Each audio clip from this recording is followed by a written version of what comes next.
নমস্কার বন্ধুরা, নবদিগন্ত চ্যানেলের পক্ষ থেকে আপনাদের সকলকে জানাই স্বাগতম। তো বন্ধুরা, এখন আমি আপনাদের সাথে যে আপডেটটি শেয়ার করতে চলেছি সেটি হচ্ছে 16,500 যে নিয়োগ হয়েছিল 2020 সালে, সেই নিয়োগের যে রিপোর্ট, এই রিপোর্টে কিন্তু ভয়ঙ্কর তথ্য উঠে আসছে এবং 16,500 নিয়োগে এখনও কিন্তু 3929 ভ্যাকান্সি তো রয়েছেই, তাছাড়াও আরও 825টি সিট কিন্তু রয়েছে, যেখানে প্রাইমারি বোর্ডকে একটা মেধা তালিকা প্রকাশ করতে হবে। তো আপনাদের সাথে এই নিয়ে এই ভিডিওতে বিস্তারিত আলোচনা করতে চলেছি। আপনারা সম্পূর্ণ ভিডিওটি স্কিপ না করে প্রথম থেকে শেষ পর্যন্ত দেখুন। এই ভিডিওটি আপনাদের জন্য ভীষণ ইনফরমেটিভ হতে চলেছে, যে কি করে 825টা সিট আবার নতুন করে বেরিয়ে আসছে, আপনারা সবটা জানতে পারবেন। তবে তার আগে বলে রাখি, যারা প্রথমবার চ্যানেলটি ভিজিট করছেন আপনারা অবশ্যই কিন্তু চ্যানেলটিকে সাবস্ক্রাইব করে নেবেন, কেননা এ ধরনের আপডেট সবার আগে সর্বপ্রথমে একমাত্র কিন্তু আপনারা নবদিগন্ত চ্যানেল থেকে পেয়ে যাবেন। তো চলুন তাহলে আমরা আজকের এই আপডেটটি এবারে বিস্তারিত প্রথম থেকে শেষ পর্যন্ত দেখে নিই। তো বন্ধুরা, 2014 প্রাইমারি টেট, সেই টেটকে কেন্দ্র করে 3টি নিয়োগ প্রক্রিয়া সম্পন্ন হয়েছে। তার মধ্যে 2টি নিয়োগ প্রক্রিয়া ছিল, যে 2টি নিয়োগ প্রক্রিয়া কিন্তু শুধু 2014 প্রাইমারি টেটের উপর ভিত্তি করেই নিয়োগ হয়েছিল। 2014 প্রাইমারি টেটের উপর ভিত্তি করে 2016 সালে প্রথম 42,949 নিয়োগ করে প্রাইমারি বোর্ড, যদিও সেখানে সংখ্যাটা বিতর্কিত রয়েছে।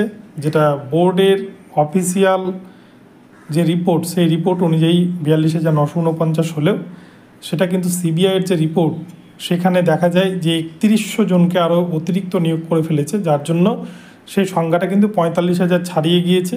তো যাই হোক, সেদিকে যাচ্ছি না। এবং 2020 সালে 16,500 রিক্রুটমেন্ট করে প্রাইমারি বোর্ড, এবং 2022-এর যে রিক্রুটমেন্ট প্রসেস, যে নিয়োগ প্রক্রিয়া এখনও কিন্তু চলছে 9,533 প্যানেল, সেটিও কিন্তু 2014 প্যানেল থেকে অনেকেই সেই টেটে সেই নিয়োগ প্রক্রিয়ায় চাকরি পেয়েছে। তো এখন যেটি প্রসঙ্গ, যে 16,500 নিয়ে যে রিপোর্ট, আপনারা জানেন 3929 ভ্যাকান্সি কিন্তু একটা ছিল।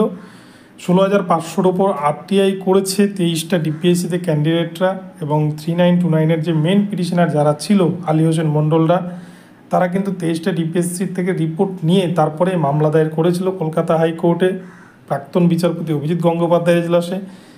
সেখানে অনেকগুলো শুনানি হয় এবং সব দিক বিচার বিবেচনা করে শেষমেশ কিন্তু প্রায় 3,929টি সিট পর্ষদের তত্ত্বাবধানে, পর্ষদের সাথে কিন্তু মিটিংয়ের মাধ্যমেই এই সিটটা বেরিয়ে এসেছিলো। কিন্তু এই সিটটা বেরিয়ে আসার পরক্ষণেই দেখা যায় যে প্রাইমারি বোর্ড সিঙ্গেল বেঞ্চের অর্ডার, নিয়োগের যে অর্ডার হয়েছিল সেই অর্ডারকে মানতে তারা নারাজ, এবং শেষমেশ তারা নিয়োগ কোনোভাবেই দেবে না সেই সিটে। সেই জন্য তারা কিন্তু ডিভিশন বেঞ্চে যায়। ডিভিশন বেঞ্চও যখন হারে, শেষমেশ তারা 2017 প্রাইমারি টেট পাসদেরকে লেলিয়ে দেয় এই 3929 সিটটাকে, যাতে ক্যারি ফরওয়ার্ড করে দেওয়া যায় এই বিষয় নিয়ে। এবং শেষ পর্যন্ত তারা কিন্তু সুপ্রিম কোর্টের দ্বারস্থ হয় প্রাইমারি বোর্ড। এবং আপনারা দেখেছেন সুপ্রিম কোর্টের গল্পটা ঠিক কী হয়েছে। দীর্ঘদিনের ঝুলে থাকার পর মাত্র দুদিনের শুনানিতে অতি দ্রুততার সাথে কিন্তু বিচারপতি ঋষিকেশ রায়ের বেঞ্চ সেই মামলার শুনানি সমাপ্ত করেছেন, এবং সেক্ষেত্রে কিন্তু পর্ষদকেই জয়যুক্ত করেছেন সুপ্রিম কোর্ট। তো এই 3929 সিটের বিষয়টা এখন যদিও রিভিউ পিটিশান হচ্ছে, রিভিউয়ের পিটিশানের উপর ডিপেন্ড করবে। তো তাছাড়াও আরও কিন্তু 825টা সিট এখান থেকে কিন্তু বেরিয়ে আসছে। 16,500 নিয়ে যে রিপোর্ট, সেই রিপোর্টেই কিন্তু ভয়ঙ্কর তথ্য উঠে আসছে। কেননা 16,500 রিক্রুটমেন্টে আপনারা দেখে থাকবেন, 16,500 যখন রিক্রুটমেন্ট হয় সেক্ষেত্রেও কিন্তু কোনোরকম কোনো পূর্ণাঙ্গ প্যানেল বা মেরিট লিস্ট সেটা কিন্তু প্রাইমারি বোর্ড আজও পর্যন্ত প্রকাশ করতে পারেনি। যদিও নিয়োগ প্রক্রিয়া সম্পন্ন হয়ে যাওয়ার প্রায় 1 বছর পর 2022 সালের নভেম্বর মাসের দিকে প্রাইমারি বোর্ড প্রাক্তন বিচারপতি অভিজিৎ গঙ্গোপাধ্যায়ের একটা নির্দেশের ফলে তারা বাধ্য হয় একটা 16,500 রিক্রুটমেন্টের ব্রেকআপ লিস্ট প্রকাশ করতে, যদিও কিন্তু তারা প্যানেল প্রকাশ করেনি। একটা যে পূর্ণাঙ্গ প্যানেল হয় যে কোনো নিয়োগ প্রক্রিয়ার বা নিয়োগের যে কোনো রিক্রুটমেন্টের, সেই কিন্তু পূর্ণাঙ্গ প্যানেল তারা প্রকাশ করতে পারেনি। এবং সেখানটাতে দেখা যায় যে প্রায় 12,000 মতো ক্যান্ডিডেট কিন্তু নিয়োগ পেয়েছে এই 16,500 রিক্রুটমেন্টে, এবং সেখানে 16,500 নোটিফিকেশান ছিল। মাননীয় মুখ্যমন্ত্রীর অর্ডার ছিল 20,000 টিচারকে নেওয়া হবে, টেট পাসকে নিয়ে নেওয়া হবে নবান্ন সভাগৃহ থেকে। কিন্তু তারপরেও দেখা যায় চিত্রটা অন্যরকম পাল্টে যায়।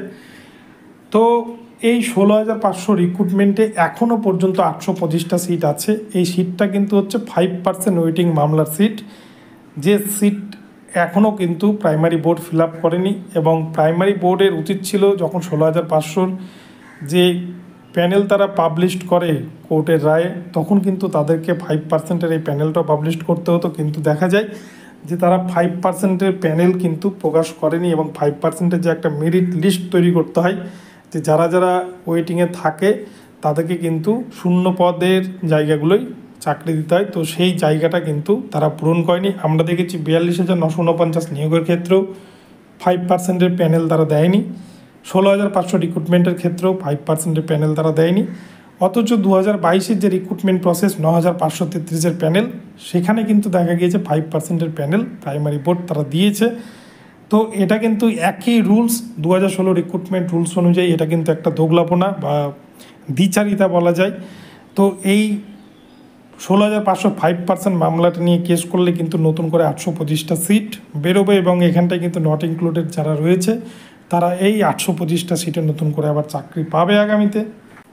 42,949-এর 5%-এ কেস হয়েছে, কিন্তু 16,500 5%-এ কিন্তু এখনও পর্যন্ত কোনো মামলা কলকাতা হাইকোর্টে দায়ের হয়নি।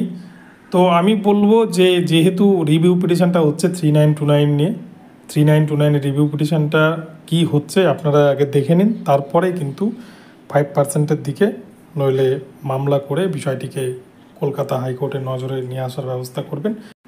সেক্ষেত্রে কিন্তু 825 জন ক্যান্ডিডেটের ভাগ্য আগামীতে হয়তো খুলে যেতে পারে, 825 জনকে হয়তো চাকরি দিতে বাধ্য থাকবে প্রাইমারি বোর্ড। তো এই হচ্ছে বিষয়। তবে প্রাইমারি বোর্ডের হাতে 16,500 রিক্রুটমেন্টে যা পরিমাণ সিট রয়েছে 3,929 এবং তার সাথে সাথে 825, তাতে কিন্তু নট ইনক্লুডেড ক্যান্ডিডেট যারা পড়ে রয়েছে এখনও অবধি কেউই কিন্তু পড়ে থাকার কথা নয়, সকলেই কিন্তু রিক্রুটমেন্ট রুলস অনুযায়ী চাকরি পেয়ে যাবে। কিন্তু পর্ষদের এই দ্বিচারিতা, পর্ষদের এই চালাকি এবং রাজ্য সরকারের চালাকি সব মিলেমিশে কিন্তু এক হয়ে বঞ্চিত প্রার্থীদের জীবন থেকে অনেকগুলো বছর চলে গিয়েছে, এবং আগামীতেও আরও নতুন নতুন বঞ্চনা হয়তো ক্যান্ডিডেটদের সাথে হতে চলেছে। কেননা আজকে সকালে একটা ভিডিও দিয়েছিলাম, আপনারা দেখেছেন যে ওবিসি সার্টিফিকেটকে ইস্যু করে এবারে কিন্তু রাজ্যের সমস্ত নিয়োগ প্রক্রিয়া আপাতত কিছুদিনের জন্য সাময়িকভাবে বন্ধ করতে চলেছে রাজ্য সরকার। তো সেক্ষেত্রে আগামীতে নিয়োগের ভবিষ্যৎ কী হবে পশ্চিমবঙ্গে সেটা কিন্তু ভগবানই জানে।